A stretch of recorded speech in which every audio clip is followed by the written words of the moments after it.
Et Vladimir Poutine donc, ne cesse de rappeler que la Russie est prête à défendre son territoire et qu'elle est prête à le faire par tous les moyens. Et en creux, ce qui est envisagé ici, c'est évidemment la possibilité de recourir à l'arme nucléaire. Oui, Julien Casala, je suis professeur de droit public à l'université Sorbonne Paris-Nord, où je dirige l'Institut de droit public, sciences politiques et sociales et le Master 2 en études stratégiques. Alors, les référendums qui ont été organisés dans l'est de l'Ukraine à la fin du mois de septembre ont été déjà assez largement commentés, mais on peut revenir sur les événements essentiels et les questions juridiques que peuvent poser ces opérations. En effet, à l'image du processus qui avait été engagé en 2014 en Crimée et à Sébastopol, des référendums ont été organisés entre le 23 et le 27 septembre 2022 dans 4 régions de l'est de l'Ukraine, Kherson, Donetsk, Lugansk et Zaporijjia, qui représentent à peu près 20% du territoire ukrainien. Et la question qui avait été posée aux personnes qui avaient été invitées à voter était de savoir si elles souhaitaient que ces régions soient rattachées à la Fédération de Russie. Alors les résultats étaient attendus, c'est-à-dire qu'il était très vraisemblable, compte tenu du contexte, qu'un score très favorable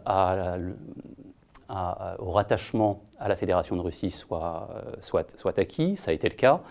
Les résultats qui nous ont été communiqués vont donc de 87% de votes favorables à Kherson à 99,7% pour la région de Donetsk. Alors évidemment, ces opérations ont été très largement contestées, et dès la convocation des citoyens quelques jours avant le 23 septembre, des contestations et des protestations ont pu être présentées. On peut évoquer celle de la secrétaire générale du Conseil de l'Europe qui, le 21 septembre 2022, indiquait que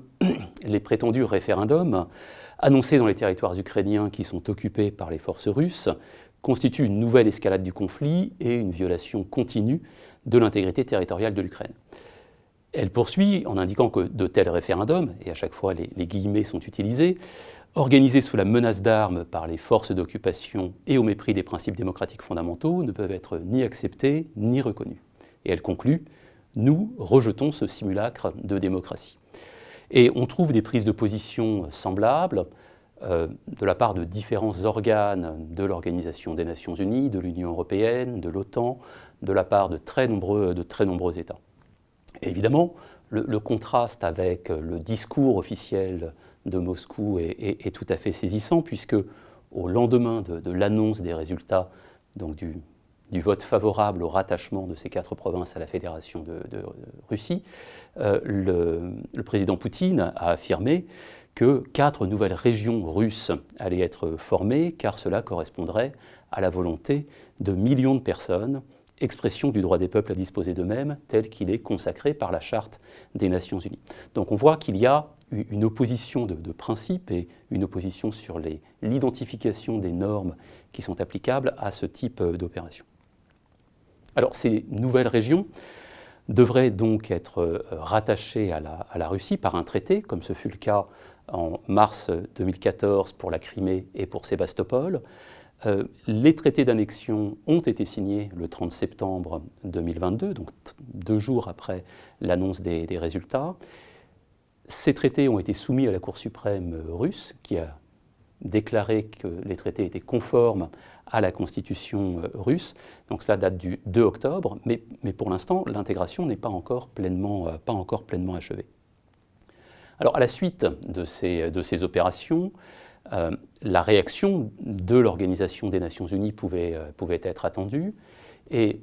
les États-Unis et l'Albanie ont décidé de porter une résolution devant le Conseil de sécurité pour contester cette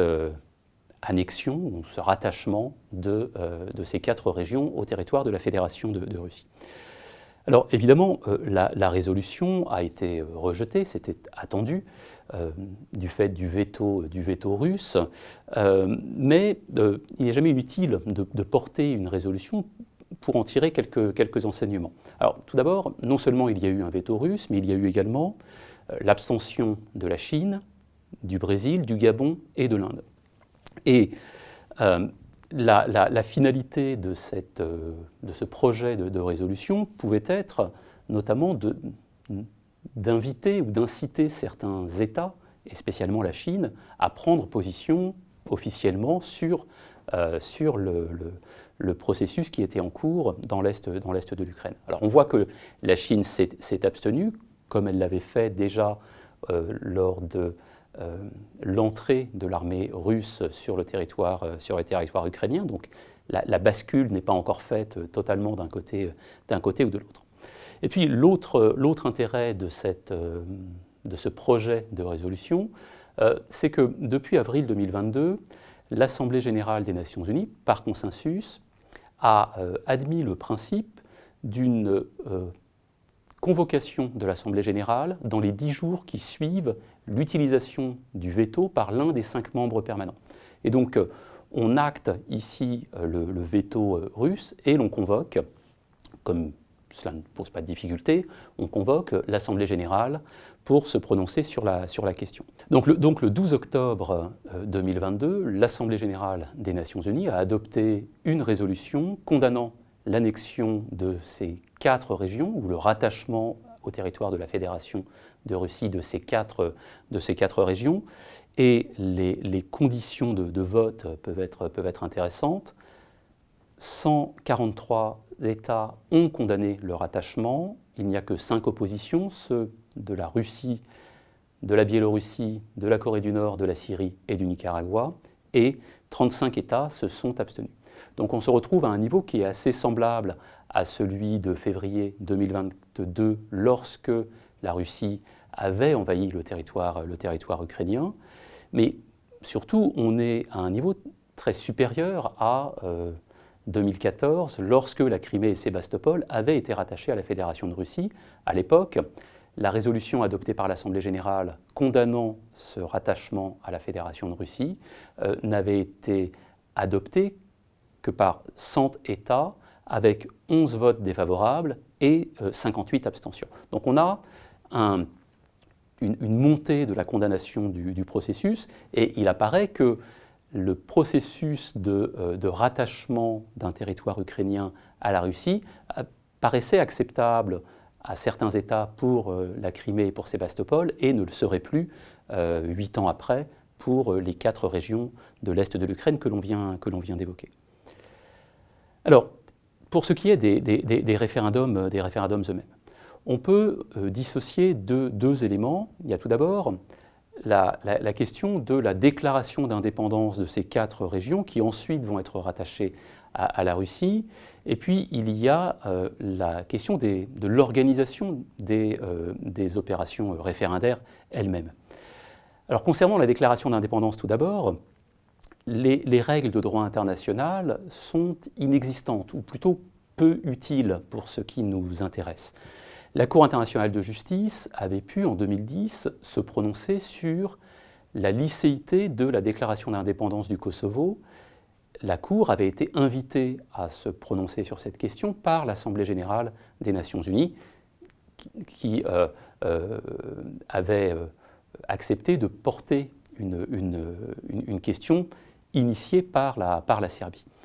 Et dans son avis de 2010, la Cour internationale de justice avait tout simplement dit qu'aucune règle de droit international n'interdit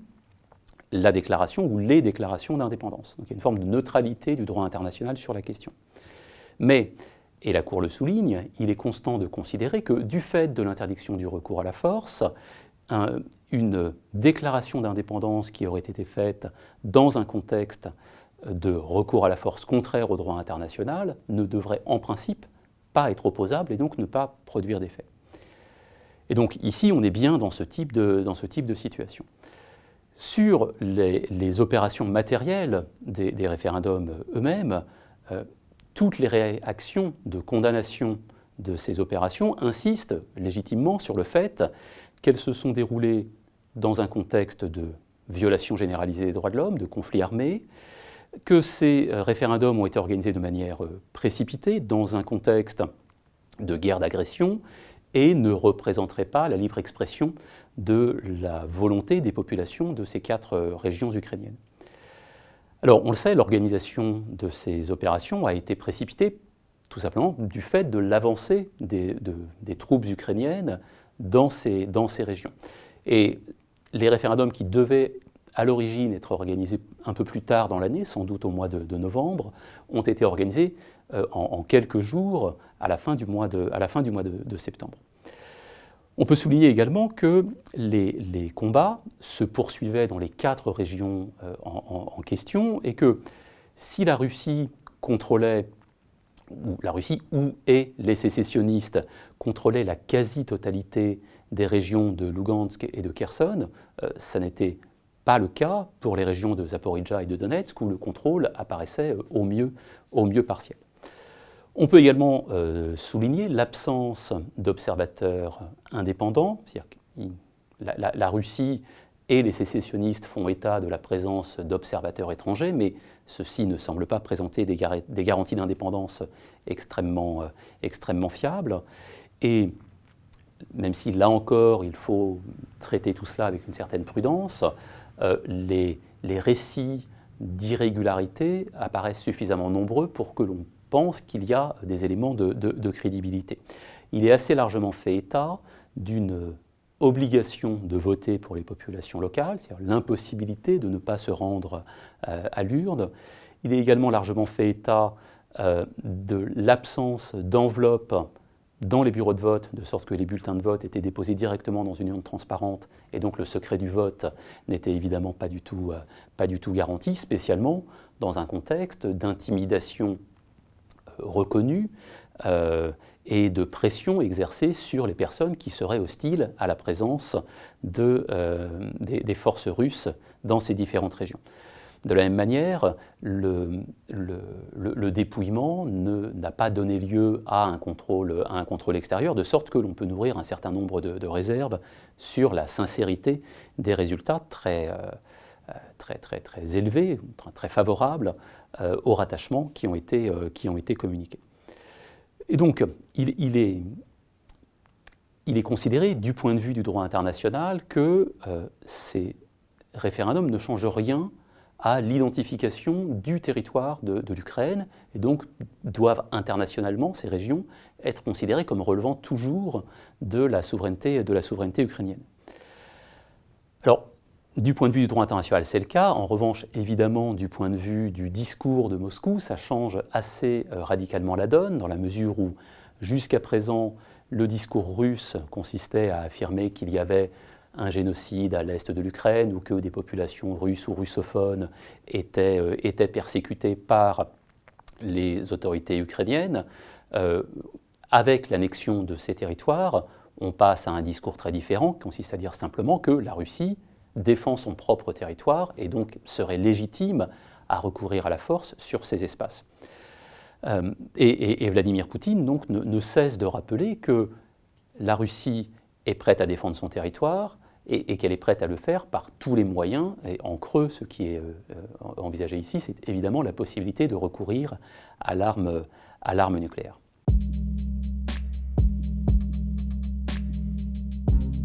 Le recours à la force par un État membre du Conseil de l'Europe contre un autre État membre du Conseil de l'Europe justifie évidemment la réprobation de cette organisation internationale qui a été instituée après la Seconde Guerre mondiale pour assurer la prééminence du droit sur le continent européen. Et donc, les organes de l'organisation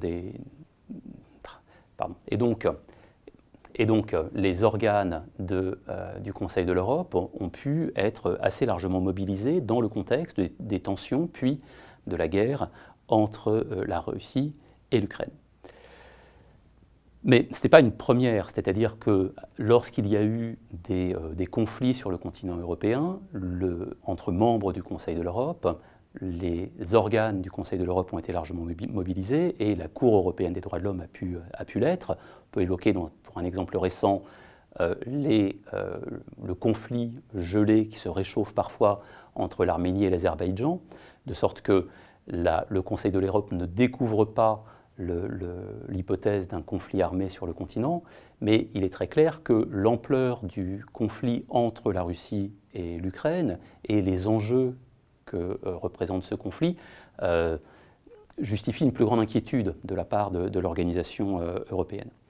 Et donc, on peut voir comment ce conflit a pu être appréhendé à Strasbourg, donc par les organes du Conseil de l'Europe. Alors, l'Ukraine avait rejoint l'organisation en 1995, la Russie en 1996,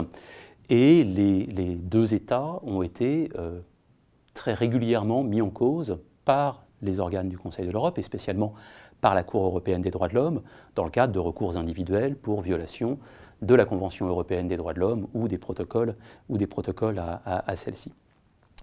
Et dans le contexte des tensions entre la Russie et l'Ukraine, puis du conflit armé, des milliers de requêtes ont pu être déposées contre l'Ukraine et contre la Russie par des ressortissants ukrainiens contre la Russie ou ukrainiens d'origine russe contre l'Ukraine ou russes contre l'Ukraine, etc. Donc il y a un volume contentieux qui est absolument considérable, qui ne date pas de 2022, mais qui trouve des expressions beaucoup plus anciennes. Et ces actions, aujourd'hui, sont un petit peu éclipsées par le fait que des requêtes interétatiques ont pu être présentées à la Cour européenne des droits de l'homme par l'Ukraine contre la Russie, mais également par la Russie contre l'Ukraine. Et ces requêtes interétatiques, elles sont évidemment beaucoup moins nombreuses dans l'activité de la Cour européenne des droits de l'homme, relativement rares même si depuis le début du XXIe siècle, il y a un usage, qu'on ne qualifiera pas de fréquent, mais un usage significatif de la Cour européenne des droits de l'homme en tant que juridiction interétatique. Alors, depuis 2014, donc si l'on s'intéresse simplement aux tensions qu'on qualifiera de récentes, la Cour européenne des droits de l'homme a été saisie de 8 requêtes de la part de l'Ukraine contre la Russie. Alors, certaines affaires ont été jointes, donc on n'a pas aujourd'hui 8 affaires pendantes devant la Cour, mais à l'origine, il y avait 8 requêtes, et une requête de la Russie qui est dirigée contre l'Ukraine. Alors, aucune de ces procédures interétatiques n'est encore arrivée à son terme, mais pour se pencher sur le sort réservé par la Cour aux dernières requêtes, le 1er mars 2022, c'est-à-dire au lendemain du dépôt d'une requête ukrainienne contre la Russie,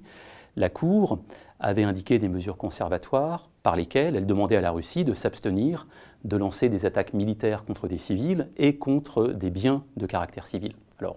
avec 6 mois de recul, on constate qu'évidemment, cette demande de la Cour n'a absolument pas été respectée, mais on peut malgré tout dire quelques mots de l'objet des requêtes qui ont été déposées par l'Ukraine et par la Russie. Alors, il s'agit pour les autorités ukrainiennes de dénoncer des violations par la Russie d'un certain nombre de dispositions de la Convention européenne des droits de l'homme et des protocoles additionnels à celle-ci. Et le spectre qui est couvert par les différentes requêtes ukrainiennes est particulièrement large, c'est-à-dire qu'il y a des allégations d'atteinte au droit à la vie, des allégations de torture, des allégations d'atteinte au droit à la sûreté, d'atteinte au droit à un procès équitable, au droit à la vie privée familiale, à la liberté de conscience, à la liberté d'expression, au droit de propriété, au droit à l'éducation, etc., etc. Donc on a un énoncé de violations extrêmement nombreuses et des fondements à l'action qui seraient extrêmement variés et extrêmement nombreux. Et en miroir, la requête qui a été déposée par la Russie couvre à peu près le même spectre. C'est-à-dire que la Cour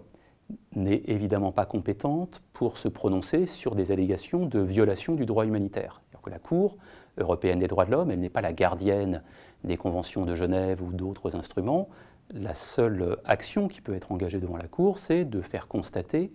une violation de la Convention ou des différents protocoles. Alors évidemment, il peut y avoir des points de contact entre règles de droit humanitaire et protection des droits de l'homme, à travers le droit à la vie ou l'interdiction de la torture notamment. Mais surtout, ce qui est important de rappeler, c'est que la Cour européenne des droits de l'homme n'est pas compétente pour se prononcer sur la licéité, la légalité, au regard du droit international, de l'annexion de la Crimée et de Sébastopol par la Russie. Les 4 régions que l'on a évoquées précédemment, elles ne sont pas couvertes par les demandes ukrainiennes. On expliquera pourquoi tout à l'heure. Donc, la Cour, elle n'a évidemment pas cette possibilité de se prononcer sur la validité ou la légalité de ce rattachement de la Crimée et de Sébastopol à la Fédération de Russie. En revanche, la Cour, pour se prononcer sur les allégations de violation qui ont été évoquées, devra déterminer si la Russie exerçait, à la date des faits reprochés, sa juridiction sur le territoire ou sur l'espace qui était, sur lequel se seraient déroulées ces violations. Donc, il ne s'agit pas de se demander si, par exemple, la Crimée ou aujourd'hui Donetsk est un territoire russe, mais on doit se demander si, ou la Cour devra se demander si la Russie contrôlait cet espace. Soit parce qu'il y avait un titre pour le faire, soit parce que, de fait, ou effectivement, il y avait un contrôle sur cet espace. Et ces affaires présentent un intérêt significatif dans la mesure où elles portent non pas sur des allégations de violations individuelles, c'est-à-dire que l'Ukraine ne porte pas devant la Cour européenne des droits de l'homme les allégations d'une violation du droit à la vie parce que l'un de ses ressortissants spécifiquement identifiés aurait été tué par des autorités russes, mais ces requêtes portent sur ce qu'on appelle, dans le cadre de la Cour européenne des droits de l'homme, des pratiques administratives constitutives de violation de la Convention européenne des droits de l'homme. Alors, ce qui est en cause ici, c'est l'hypothèse dans laquelle il y a une répétition d'actes contraires à la Convention et ces actes sont tolérés par les autorités, c'est-à-dire tolérés par les autorités qui contrôlent le territoire en question, c'est-à-dire qui exercent une juridiction sur le territoire en question. Et donc la Cour va devoir se prononcer sur la réalité de cette pratique générale ou de cette pratique très diffuse de violation des droits de l'homme et l'attitude des autorités russes vis-à-vis de ce type de violation. Et donc il ne s'agira pas de condamner la Russie ou l'Ukraine, si on prend l'autre recours, l'autre requête, il ne s'agira pas de condamner l'État pour une violation clairement identifiée, mais les violations peuvent être identifiées comme étant des éléments qui viendraient étayer l'existence de la pratique administrative. Et c'est en ce sens que l'on a véritablement un différend interétatique et pas simplement une hypothèse dans laquelle un État vient porter une revendication de l'un de ses ressortissants à l'encontre d'un État.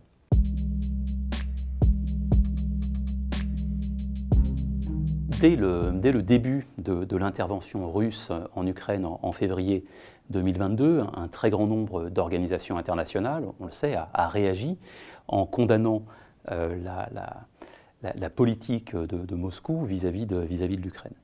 Et le Conseil de l'Europe a évidemment réagi à travers différents organes, la secrétaire générale, le comité des ministres, l'Assemblée parlementaire, qui tous ont pu condamner cette agression d'un État membre du Conseil dirigé contre un autre État membre du Conseil de l'Europe. Et dès le 15 mars 2022, une procédure d'exclusion était engagée à l'encontre de la Fédération de Russie. Et la Russie a annoncé dans la journée du 15 mars qu'elle décidait de se retirer du Conseil de l'Europe. Alors, les effets de cette annonce ne sont pas très clairs, mais dès le 16 mars, donc le lendemain, la Fédération de Russie était officiellement exclue du Conseil de l'Europe. Alors, évidemment, lorsque un État cesse d'être membre d'une organisation internationale, et ici, lorsque la Russie cesse d'être membre du Conseil de l'Europe, les droits ou les obligations qui découlent du statut de cette organisation cessent de s'appliquer. Mais conformément au statut du Conseil de l'Europe, une décision de retrait ou une exclusion d'un membre vaut dénonciation de la Convention européenne des droits de l'homme, donc à partir du moment où le retrait est effectif, où la sortie est effective, l'État n'est plus lié par la Convention européenne des droits de l'homme. Et le statut du Conseil de l'Europe prévoit que, entre la décision d'exclusion, puisque c'est une exclusion ici, et l'efficacité ou l'effectivité de cette exclusion, doit se dérouler un délai de 6 mois. Et donc l'exclusion de la Russie est effective depuis le 16 septembre 2022. Et la question est donc de savoir quelle est, depuis le 16 septembre 2022, la situation des procédures qui ont été engagées contre la Russie par des individus ou par l'Ukraine dans le contexte qui nous intéresse ici. Alors, bon, ce qui est établi, c'est qu'à partir du 16 septembre 2022, la Russie n'est plus liée par la Convention européenne des droits de l'homme. On ne peut pas être partie à la Convention européenne des droits de l'homme sans être membre du Conseil de l'Europe. La situation est claire. Mais la Cour européenne des droits de l'homme reste compétente pour connaître des requêtes qui sont dirigées contre la Russie par un individu ou par un État, ou pour connaître des requêtes qui auraient été déposées par la Russie contre un autre État, si ces requêtes portent sur des faits qui sont antérieurs au 16 septembre 2022. Donc ce qui est couvert, ce ne sont pas simplement les requêtes antérieures au 16 septembre 2022, où là, il n'y a pas de difficulté, mais aussi si demain un individu décidait de saisir la Cour en alléguant de violation de la Convention européenne des droits de l'homme par la Russie avant le 16 septembre 2022, la Cour devrait en principe déclarer cette action recevable. Et donc, on l'a dit, un très grand nombre d'affaires a été présenté ou a été enregistré par la Cour européenne des droits de l'homme dans le contexte de ces tensions ou du conflit russo-ukrainien. Et donc la question est de savoir ce que va faire ou ce que peut faire la Cour européenne des droits de l'homme depuis que la Russie a quitté le Conseil de l'Europe. Alors, très vraisemblablement, dans ces procédures, la Russie ne participera pas, le juge russe ne siégera pas sur le banc de la Cour, et la question se pose à Strasbourg de savoir s'il est utile ou s'il est vain de traiter maintenant toutes ces procédures, alors que, manifestement, ça risque d'être une répétition de procédures en l'absence de la Russie. Et donc il est très vraisemblable que la Cour décide de geler un certain nombre de ces procédures. Donc ça ne veut pas dire que l'on va déclarer les requêtes irrecevables, mais ça consiste à dire que aucune priorité n'est accordée à ces procédures, ou voire que l'on décale un peu dans le temps l'examen de ces affaires, en accordant en revanche une priorité aux affaires les plus emblématiques, et spécialement aux contentieux ou aux requêtes interétatiques déposées soit par l'Ukraine contre la Russie, soit par la Russie contre l'Ukraine. Alors, si ces procédures devaient aller à leur terme, là encore, vraisemblablement sans participation de la Russie, quel serait le sort de ces décisions ou des arrêts rendus par la Cour européenne des droits de l'homme? Les textes sont clairs, les arrêts sont définitifs et continuent de lier la Russie, même après que celle-ci a quitté le Conseil de l'Europe. Mais ce dernier point devrait malgré tout poser des difficultés dans la mesure où les autorités russes, et spécialement donc la Chambre basse,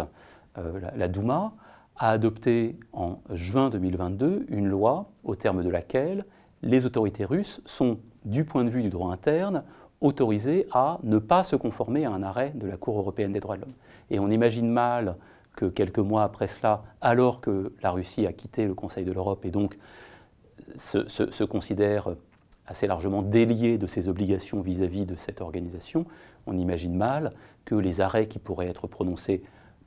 à l'encontre de la Russie, si ça devait être le cas, puissent faire l'objet d'une exécution de la part des autorités russes.